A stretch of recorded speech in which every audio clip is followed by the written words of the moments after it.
बिस्मिल्लाहिर्रहमानिर्रहीम। अस्सलाम वालेकुम। ग्रेड 5 कैसे हैं आप लोग? ठीक हैं? I hope all of you are good. So आज जो कल हमने डिस्कस किया था इन एग्जांपल्स को असेंडिंग और डिसेंडिंग ऑर्डर के अकॉर्डिंगली हमने इन्हें राइट किया था। आई होप कि आपने इसकी प्रैक्टिस की होगी।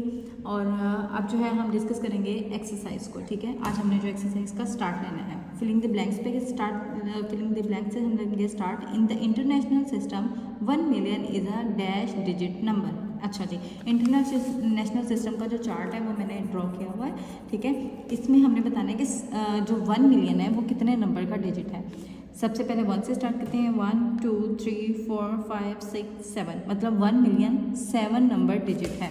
ठीक है, 7 डिजिट का नंबर है, तो हमने यहाँ पे लिखेंगे 7। ठीक है, इसी तरह से the place value of the ring digit in this value is, हमने बताना है 5 जो है वो उसकी क्या वैल्यू है 5। अब हम यहाँ से अगर हम काउंट कर लेंगे या हम चार्ट के अकॉर्डिंगली इस वैल्यू को लिख देंगे, तो हमने इसमें लिख के देखते हैं 7 8 2 9 9 2 और 5 किस कॉलम में फॉल कर रहा है? मिलियंस में, मतलब इसकी वैल्यू क्या होगी? Million, 5 million. ठीक है, उसके बाद कंप्लीट द सीक्वेंस। अब हमने हमारे पास ये सीक्वेंस है, एक ये वैल्यू है, एक ये वैल्यू है, एक ये वैल्यू है। हम पहले चेक करते हैं कि इसमें चेंज किस वाले डिजिट में आ रहा है। क्या पहले 4 डिजिट्स में कोई चेंज आ रहा है सब में? जो इज नो। फिर हमने देखा कि लास्ट 2 डिजिट में क्या कोई चेंज आ रहा है, तो आंसर इज नो। तो चेंज किस में आ रहा है? बेसिकली 3rd डिजिट में। ठीक है, ये जो 3rd डिजिट है वो वेरी कर रहा है। तो हमारे पास पहली है 1 2, तो इसके अकॉर्डिंगली हमारे पास जो नेक्स्ट वैल्यू होगी वो 50 30 एंड देन यहाँ पे आएगा 3। ठीक है, 386, ये होगी हमारे पास नेक्स्ट सीक्वेंस में वैल्यू। तो हमारे पास चेंज जो वेरिएबल वैल्यू थी वो 3rd वैल्यू थी। ठीक है, तो उसका हमने यहाँ पे 1 था, 2 था, 3 था और यहाँ पे 4 आ गया। तो ये हमारा एक कंप्लीट सीक्वेंस पैटर्न रेडी हो गया। अच्छा जी, the number 50,000 more than this value is. More than का मतलब है कि हमने इसमें इसको ऐड कर देना है। जब हमने इसको वर्टिकली ऐड करना है तो हमने कोशिश करनी है कि हम हर डिजिट को उसी डिजिट के प्लेस के अकॉर्डिंगली दूसरे डिजिट के नीचे रखेंगे, लिखेंगे। ठीक है, अगर हम डिजिट्स को आगे पीछे करके लिखेंगे तो वो इसका सीक्वेंस ख़राब हो जाएगा। 5 + 0 + 0 0 0 + 0 0 5 + 0 5 5 + 0 5 5 + 3 8 8 + 8 के नीचे कुछ नहीं, तो 8 एज इट इज़ नीचे जाएगा। तो हमारे पास ये वाली वैल्यू आ जाएगी। तो ये है हमारी इस ब्लैंक की value, answer value. The place value of 3 in the number of this value. अब हमने इस वैल्यू की जो है वो प्लेस नंबर बताना है। ठीक है, प्लेस वैल्यू बतानी है। तो हमने चार्टर लेना है, उसमें हमने अपनी वैल्यू को राइट डाउन करना स्टार्ट कर देना है। 0 1 1 4 1 एंड 3।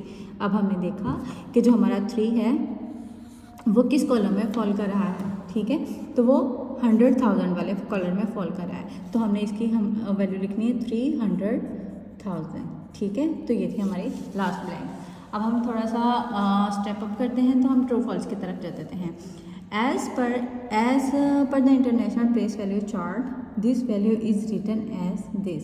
अच्छा जी, चार्टर के अकॉर्डिंग हमने 3 वैल्यूज़ का ग्रुप होता है। मतलब अगर हमारे पास 3 डिजिट्स हैं तो एक ग्रुप होगा, लाइक ये 3 डिजिट्स हैं, इनका एक ग्रुप हो गया। अगले 3 डिजिट्स होंगे तो उनका एक ग्रुप होगा। उसके बाद मिलियंस का ग्रुप स्टार्ट हो जाता है। मतलब ये जो 7th वाली वैल्यू होगी वो अलग मिलियंस वाले कॉलम में फॉल करती है। ठीक है, इन कॉलम्स के अकॉर्डिंगली हमने इनको डिवाइड कर देना है। तो क्या ये हमारी पेयरिंग सही उन्होंने बनाई हुई है? पहले 3 डिजिट है, फिर 3 डिजिट है और 7 वाला मिलियंस में फॉल कर रहा है, वो अलग लिखा हुआ है। तो दिस इज़ ट्रू। ठीक है, दिस इज़ द रीज़न कि ये ट्रू लिखा हुआ है। ओके, नेक्स्ट है the number 200 less than this value and this value. अच्छा, लेस देन का मतलब है कि क्या इन दोनों वैल्यूज़ के दरमियान 200 का फ़र्क है। तो अगर हम पहले 4 वैल्यूज़ को देखें तो वो सेम है। अगर हम नेक्स्ट 3 वैल्यूज़ को देखें तो वो उनमें डिफरेंस आ रहा है। डिफरेंस कितना है? यहाँ पे 200 है, यहाँ पे 210 है। तो डिफरेंस कितने नंबर्स का है? हमारे पास सिर्फ 10 नंबर्स का। ठीक है, यहाँ पे डिफरेंस कितने नंबर्स का है? सिर्फ 10 नंबर्स का। तो ये फॉल्स है क्योंकि यहाँ पे 200 का नहीं बल्कि सिर्फ 10 नंबर्स का डिफरेंस है। उसके बाद है जी 3rd one, the smallest 7 digit number is 10 million. 7 digit number. अब हमारे पास ये 7 नंबर डिजिट है, ठीक है, तो ये क्या 10 मिलियन में फॉल कर रहा है? नो सॉरी, यहाँ पे ये नहीं, यहाँ पे आएगा, ठीक है, तो ये मिलियंस में फॉल करता है। 7 डिजिट नंबर कोई भी होगा तो वो मिलियंस में फॉल करेगा। 6 डिजिट नंबर कोई भी होगा तो वो 1000 में फॉल करेगा, और अगर 3 डिजिट नंबर होगा तो वो 100s में फॉल करेगा। तो ये है फॉल्स, क्योंकि वो अगर हम 8th वाले नंबर को डिस्कस करेंगे तो वो 10 मिलियन में फॉल करेगा। अच्छा जी, ये था। अच्छा जी, डी वाला ऑप्शन है, the value of the ringed digit in this value is 100,000।